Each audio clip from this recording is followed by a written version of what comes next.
Hello, നമുക്കിന്ന് soya chunks കൊണ്ട് വറുത്തരച്ച് ചിക്കൻ കറി സ്റ്റൈലിൽ ഒരു കറി വെക്കുന്നത് നോക്കിയാലോ. ആദ്യം ഇതാ സോയ ചങ്ക്സ് എല്ലാം ഞാൻ നന്നായിട്ട് തിളപ്പിച്ചെടുത്തിട്ടുണ്ട്. അതിനുശേഷം അതൊക്കെ ഒന്ന് നന്നായിട്ട് പിഴിഞ്ഞ് റെഡിയാക്കിയതിന് ശേഷം ചങ്ക്സ് രണ്ടായിട്ട് മുറിച്ചിട്ടുണ്ട്. വലിയ സോയ ചങ്ക്സ് ആയിരുന്നു ഞാൻ എടുത്തിട്ടുണ്ടായിരുന്നത്, അതുകൊണ്ട് തന്നെ അത് രണ്ടായിട്ട് മുറിച്ചിട്ടുണ്ട്.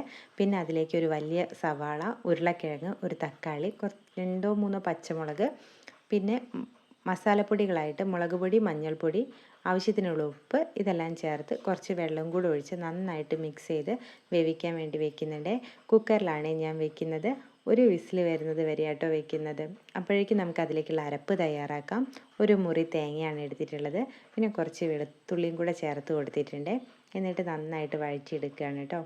പൊതുവെ സോയാബീൻ്റെ ഈ കറി, സോയ ചങ്ക്സിൻ്റെ ഈ കറി വയ്ക്കാറ് പാനിൽ ആദ്യം ഉള്ളിയും തക്കാളിയൊക്കെ നന്നായിട്ട് വഴറ്റിയെടുത്ത് പിന്നെ അതിലേക്ക് നമ്മുടെ ഈ ചങ്ക്സ് ഇട്ട് കൊടുത്ത് ഒരു 10-15 മിനിറ്റോളം അടച്ച് വെച്ച് വേവിച്ച്, അങ്ങനെയൊക്കെയാണ് ഞാൻ പലരും വെക്കുന്നത് കണ്ടിട്ടുള്ളത്. പക്ഷേ ഞാനിങ്ങനെ കുക്കറിൽ തന്നെയാണ് കേട്ടോ വെക്കാറ്.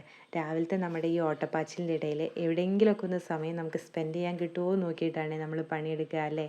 അപ്പം എനിക്കിങ്ങനെ ഈ പാനിൽ ഇങ്ങനെ ഉള്ളിയും തക്കാളിയൊക്കെ വഴറ്റുമ്പോൾ ഒരുപാട് സമയം വേസ്റ്റ് ആവുന്ന പോലെ തോന്നിയിട്ട് ഞാൻ ഇങ്ങനെ കുക്കറിൽ തന്നെയാണ് കേട്ടോ പൊതുവേ വെക്കാറ്. അപ്പോൾ ഇനി പാനിലൊക്കെ ഇങ്ങനെ വഴറ്റിയിട്ടൊക്കെ വെക്കുന്നവർ ഈ ഒരു മെത്തേഡ് നോക്കും. എളുപ്പമാണ്, പെട്ടെന്ന് പണി കഴിയും ചെയ്യും. നമ്മുടെ ടൈമും ഒരുപാട് വേസ്റ്റ് ആവില്ല, അതുപോലെ തന്നെ ഗ്യാസും ഒരുപാട് വേസ്റ്റ് ആവില്ല കേട്ടോ.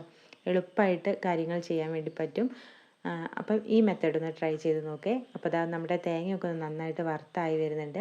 ഗോൾഡൻ കളർ ആവുന്ന സമയത്ത് അതിലേക്ക് ആവശ്യത്തിനുള്ള മല്ലിപ്പൊടിയും കൂടെ ചേർത്ത് കൊടുക്കുന്നുണ്ട്. എന്നിട്ട് ഒരു ബ്രൗണിഷൊക്കെ കളറാവുന്ന സമയത്ത് നമുക്ക് അത് സ്റ്റോപ്പ് ചെയ്യാം, വറക്കുന്നത് സ്റ്റോപ്പ് ചെയ്യാം. എന്നിട്ട് അത് അരച്ചിട്ട് ആ അരപ്പ് നമ്മൾ വേവിച്ച് വെച്ചിട്ടുള്ളതിലേക്ക് ചേർത്ത് കൊടുക്കുകയാണ്. അതിനിടയ്ക്ക് ഞാൻ അതിലേക്ക് കുറച്ച് ചിക്കൻ മസാലപ്പൊടിയും കൂടെ ചേർത്തിട്ടുണ്ട്. അത് വീഡിയോ എടുക്കാൻ മറന്നു കേട്ടോ. അപ്പോൾ ആ ചിക്കൻ മസാലപ്പൊടിയും കൂടെ നമുക്ക് ചേർത്ത് കൊടുക്കേ. പിന്നെ കുറച്ച് മല്ലിയിലയും കൂടെ ചേർത്ത് കൊടുക്കുന്നുണ്ട്. അതിനുശേഷം വെളിച്ചെണ്ണ ഒഴിച്ച് കടുക് പൊട്ടിച്ച് കറി ഇവിടെ റെഡി ആയിട്ടുണ്ട് കേട്ടോ. അപ്പം ഈ ഒരു രീതി ഇനി എല്ലാവരും ട്രൈ ചെയ്ത് നോക്കേ. ഈ ഒരു കറി നമുക്ക് പത്തിരീൻ്റെ കൂടെ ചപ്പാത്തീൻ്റെ കൂടെ ഒക്കെ കൂട്ടാം, വേണമെങ്കിൽ ചോറിനും കൂട്ടാം കേട്ടോ. അടിപൊളി ടേസ്റ്റാണ്.